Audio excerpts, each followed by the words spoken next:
In the most interesting game of the round 5, the Russian young Nepomniachtchi was facing the Chinese Wang Hao, and the opening was the Petrov defense, which is one of the main opening of the Chinese player. Now, of course, in this line, black cannot capture on e4 because then after queen e2, you cannot move the knight because of knight e6, and white is winning the queen. This is well-known trap, and black has to play d6.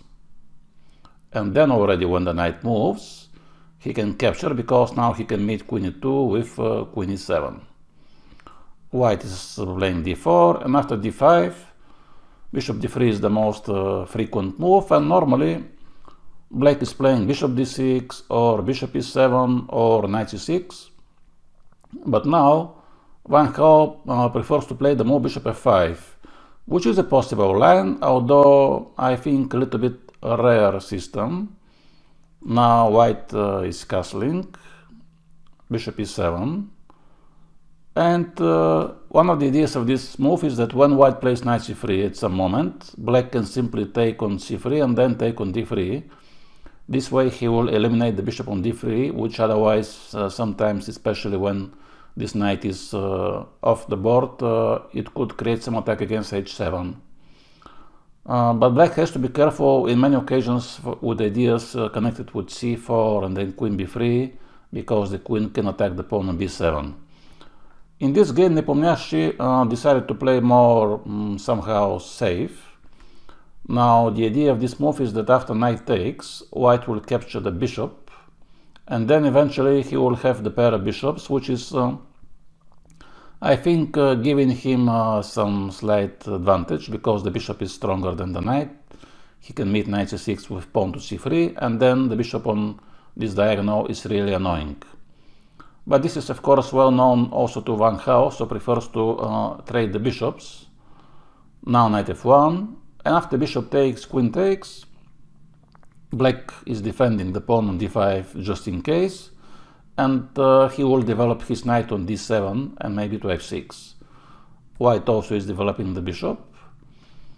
And now black has to be careful sometimes for combination type of, let's say, if you go knight d7, there could be some ideas with rook e7 and then rook e1, although I guess now it's not completely working because rook e7, queen takes, and after rook e1, black could just play the queen to f6 to defend the knight.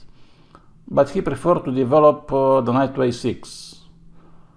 I don't know if this is the best move. I guess the idea is not to jump on b4, because here the knight can be attacked very easy. But black wants to go knight c7 and then knight e6. e6 is a good square for the knight because he is defending g7 and he is attacking, of course, the pawn and the bishop. And here Nepomniachtchi has played a very interesting move, which is h4. This is, of course, a very risky move, but not because black can capture the pawn. No, he cannot capture because if bishop takes, knight takes, queen takes, then the knight is hanging. Maybe queen a3 also was interesting move, but okay, queen a3 had the idea to meet some move like knight c7, then with rook takes e7. But I guess here black can just play knight e4 to attack the queen, and then you have to move the queen back to b3. After h4, white wants to play sometimes knight g5 to attack on h7, and if bishop takes, he can already capture with the pawn or with the bishop. Black goes knight c7, and indeed white is jumping with his knight to g5. And now if g6, this would expose a little bit the position of the black king, so he prefers to take. And now white takes with the bishop. He wants to keep the h-pawn so he can push her forward to h5 and h6. f6 is almost the only move, because otherwise if you play queen d7 now, white will play rook to e7, and then you have to defend the knight. Queen c8, there is bishop e7 with double attack. So black has to play f6, but now the knight cannot go very easy to e6. But now with queen d7, black is preparing knight e6 and rook e8. knight g3, white is developing, and black finally have managed to develop all his pieces, and it looks like the game is equal, but white has, I think, some slight pressure because his minor pieces are a little bit more active.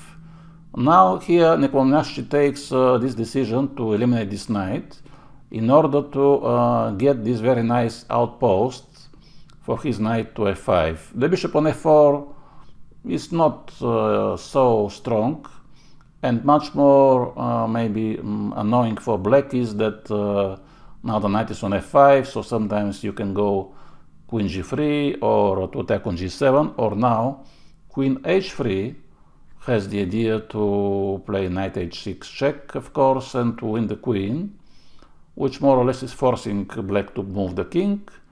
And now black wants to play g6 to attack the knight, but h5 is allowing white to keep this outpost, because now if g6, of course, he will just take the pawn. And now, okay, black has slightly more passive position, but he should be able to defend.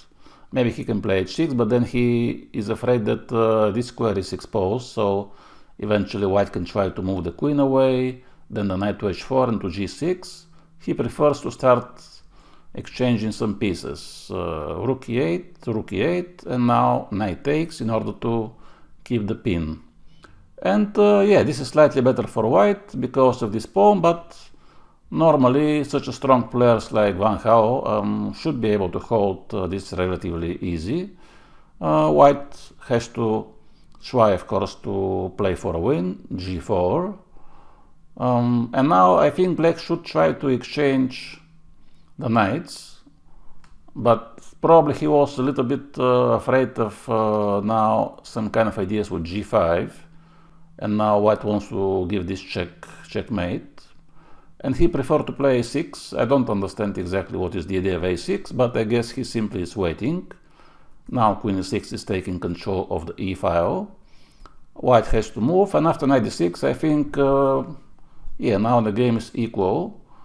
And white is playing h6, which now requires some important decision from black's point of view what to do with this pawn. He can allow white to capture, or he can push the pawn. After g6, now a slight problem could be that the pawn on f6 is a little bit weak and she will need protection, but only if white finds a way how to activate his queen. And now Nepomniachtchi has found a very nice idea at c4, and he wants to take on d5 and to play queen f3 and to create a weak pawn. So black has to be careful now. He has to take, and now the question is, can black capture the pawn? If knight takes, queen takes, here white has to play the move queen to h2, and then he wants to deliver this checkmate. And although black, of course, could defend from the checkmate, but this is not only this threat queen b8, but he can go queen d6 or queen c7. And for black, if he goes, for example, queen g8, after queen to c7 or queen d6, it will be very difficult to find some defense, because white wants to go queen c7, not only to attack the pawn, but he can go queen e7, and if your queen is on g8, you cannot defend the pawn. So it's very difficult here for black to defend, and he preferred not to take the pawn. I think this was a good decision, king g8. But now queen h2, and again white wants to push, this time c5, and he found a very original way to activate his queen, and black cannot stop this. So after c5, knight b5, the queen is on b8, and from here already maybe still black can hold this, but it's already very sharp, and he has to take some very good decisions. Now he can either defend the pawn with the queen e7, or he can capture the pawn knight d4, and then he has to calculate first queen takes b7 check and queen a6, but also queen h8 and queen takes h7, and then the pawn on h6 could be also very dangerous. So Wang decided to play queen d7, which turned out to be a big blunder. Yeah, probably he should have taken the pawn, and then he has to calculate this line where now king e7 is the only move, with the idea to defend the other pawn, and if white exchange the queens, the king on f7 is stopping the h-pawn. And then he has this repetition, and actually white cannot do anything to win the game. But after queen d7, here queen h8, king e6, and I guess Wang Hao, when he was calculating this position, he thought that everything is fine because he's defending the pawns, and now he wants to capture the pawn with a knight. But here Nepomniachtchi has found a brilliant move, which is f4. Black has to take because otherwise what to do? And now white gave some checks to win some time. Queen d8 is attacking the knight, and after f5, this is a decisive move, and here black is losing a piece. There was no other option for black because queen d6 checkmate is coming, and f5. So after f5, black has to take, and here he is a piece down, and after knight e3, which is preventing king d5, king c5, black had to resign. So it was a very nice positional game of Nepomniachtchi, and he managed to find this very nice resource to activate his queen on h2, and then later black has made some mistakes and white eventually has won the game.